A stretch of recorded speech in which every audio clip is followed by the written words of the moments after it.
Olivier Rafovitz, colonel de réserve dans l'armée israélienne, est l'un des observateurs avisés des évolutions en cours au Moyen-Orient. Printemps arabe, troubles en Syrie ou encore menaces iraniennes, il nous livre avec lucidité son analyse. Ce qu'on a appelé le printemps arabe, et ce que les gens en Europe surtout ont espéré en tant que grand mouvement de démocratie ou de révolution démocratique, se révèle effectivement être une grande révolution, une révolution islamiste. Les pays arabes en Afrique du Nord et dans la région sont aujourd'hui véritablement dans une nouvelle phase de leur culture politique, où ils annoncent la couleur. C'est-à-dire que les grands mouvements au XXe siècle, nationalistes et panarabistes, sont aujourd'hui dépassés et véritablement aboutissent à des régimes où les forces islamistes intégristes prennent le pouvoir. Elles ont toujours été très présentes, mais elles ont toujours été repoussées, opprimées et mises de côté par des leaders qui voyaient surtout un nationalisme arabe dans le courant Baas, par exemple en Irak ou en Syrie ou au Liban. Actuellement, donc, c'est l'islam intégriste qui prend le pouvoir. Ce n'était pas une surprise pour nous en Israël, et ni pour les analystes, je crois, bien au courant de la chose. On n'est pas surpris par cela. C'est inquiétant, évidemment, puisque ce courant islamiste est également un courant pan-islamiste qui peut, par des contacts et par des coordinations, créer une véritable idéologie pan-islamiste dans un monde arabe de plus en plus complexe, mais qui se retrouve en fait uni par donc cette idéologie islamiste intégriste. D'un côté les frères musulmans, le Hamas, branche des frères musulmans dans la bande de Gaza chez les Palestiniens, le Hezbollah, sorte de frères musulmans chiites au Liban, bras armés de l'Iran.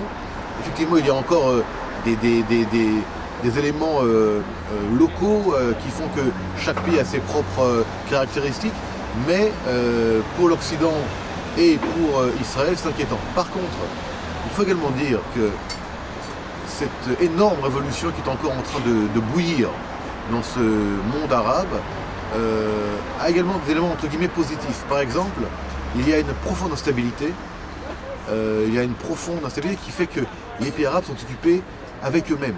Ils n'ont pas le temps aujourd'hui de s'occuper de l'État d'Israël, même s'ils restent fondamentalement anti-israéliens et peut-être même antisémites parfois, mais actuellement ils s'occupent d'eux-mêmes, ce qui donne du répit à Israël et également du répit à l'Occident, et également un risque en Syrie, en Libye, de dislocation nationaliste. Il se peut que des groupes fassent sécession au nom de la tribu, au nom même de la religion. Il y a des groupes sunnites, des groupes chiites, on voit ça en Irak, il y a des Kurdes en Syrie, il y a des Kurdes en Irak, il y a des Coptes en Égypte, il y a des Alaouites en Syrie, il y a des sunnites en Syrie, des Druzes en Syrie, il y a des Druzes au Liban, du Hezbollah, donc des chiites au Liban, également des sunnites et des chrétiens. Tout cela aussi peut amener des guerres civiles et des dislocations de ce monde arabe qui a été, ne l'oublions pas, créé, fondé par, entre autres, par Laurence d'Arabie et par l'Occident qui voulait créer des pays arabes alors qu'il y avait des tribus bédouines et des guerres de seigneurs sur une région qui était une région où la culture démocratique et la culture républicaine n'existaient pas.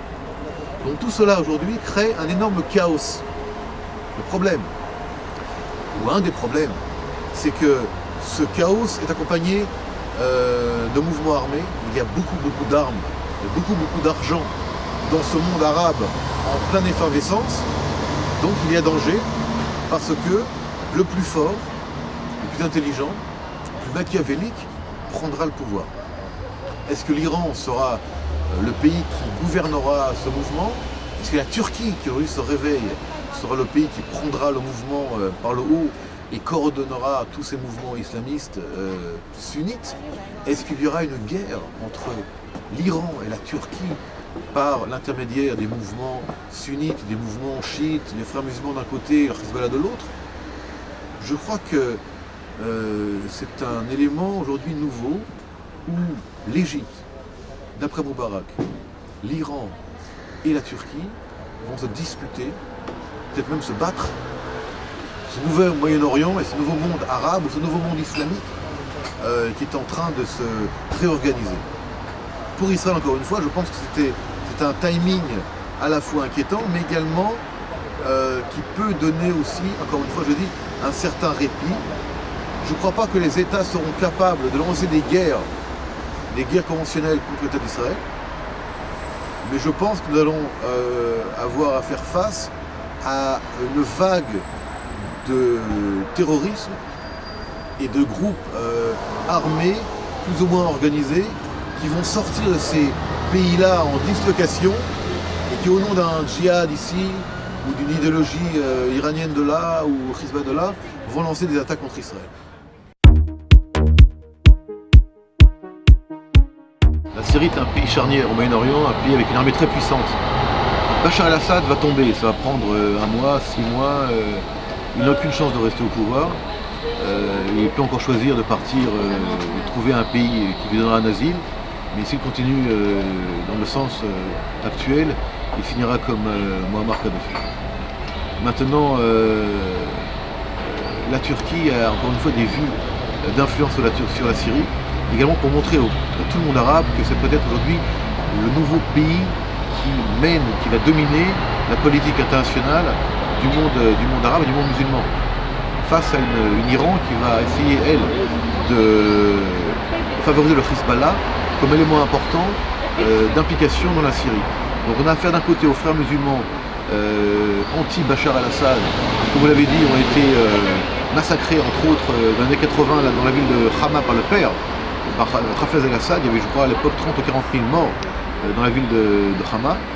Et donc les frères musulmans attendent la chute de Bachar el-Assad pour l'opportunité de reprendre le pouvoir. En face, le Hezbollah, lui, main armée de l'Iran, qui va chercher à soutenir le régime de Assad, ou en tout cas de trouver un remplaçant, un calife à la place du calife, pour conserver la force de l'implication iranienne au sein de la Syrie. Donc je pense que nous avons aujourd'hui dans cette Syrie qui est en dislocation, en guerre civile, mais qui va très prochainement être le témoin de la fin du régime de Bachar el-Assad et de la dynastie alaouite des Assad.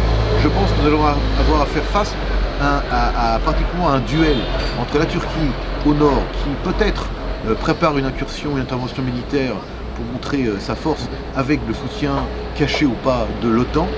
Il y a des conversations et des discussions très importantes à Ankara et à Bruxelles pour que la Turquie fasse quelque chose pour être un élément important pour faire chasser Bachar el-Assad au nom quelque part de l'intérêt occidental, de l'intérêt de l'OTAN, ce qui également favorisera l'entrée ou une meilleure place de la Turquie au sein de l'Occident.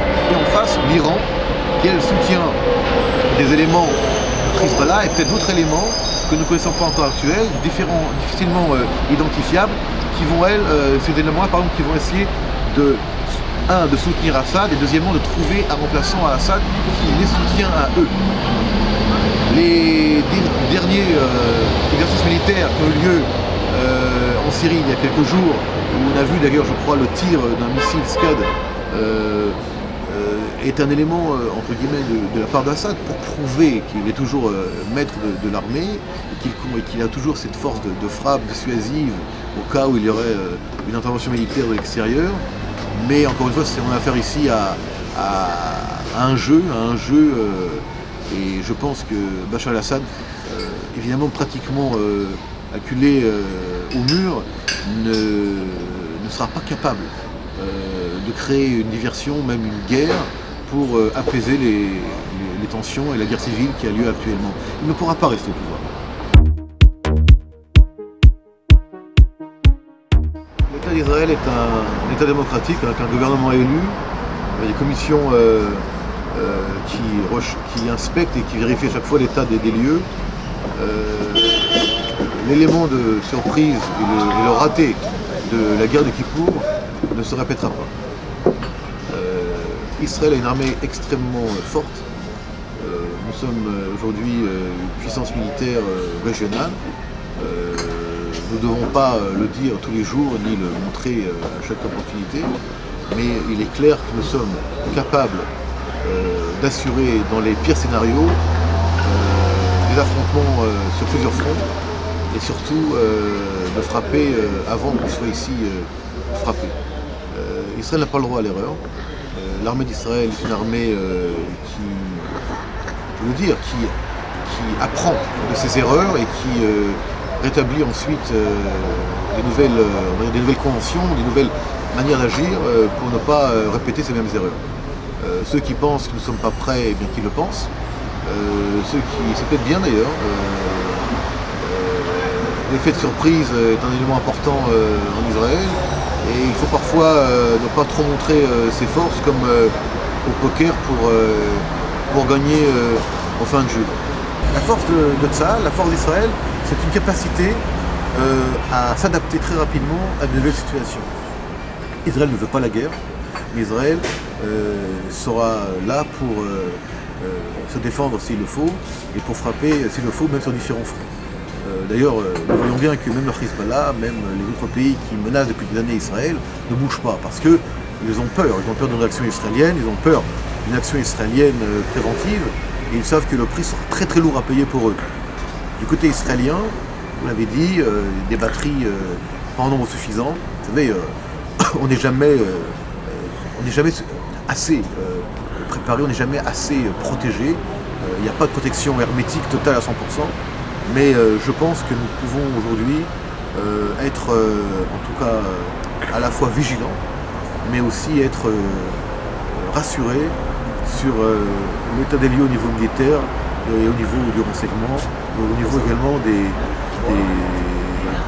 capacités opérationnelles et de commandement de l'armée israélienne.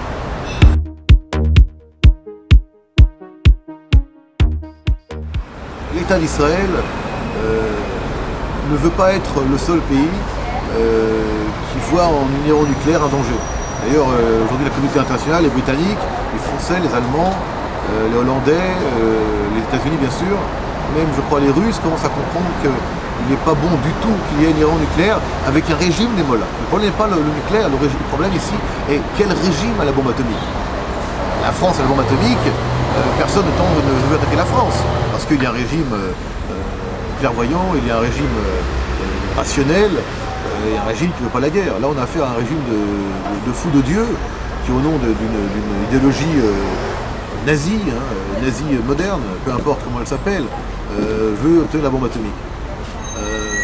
Est-ce qu'une guerre aura lieu? Nous l'espérons pas. Il peut y avoir encore d'autres scénarios, il peut y avoir un changement de régime, il peut y avoir une révolte interne, il peut y avoir d'autres éléments qui font que cet Iran nucléaire ne sera pas nucléaire. Et je pense qu'aujourd'hui les Iraniens à l'intérieur ont très peur. Les sanctions économiques et bancaires ont un lourd prix également sur les Iraniens et sur les chefs iraniens. Et les chefs iraniens voient également comment finissent les dictateurs dans le monde arabe et d'autres d'ailleurs dans d'autres pays. Il n'est pas impossible qu'il y ait d'autres changements par d'autres stratégies.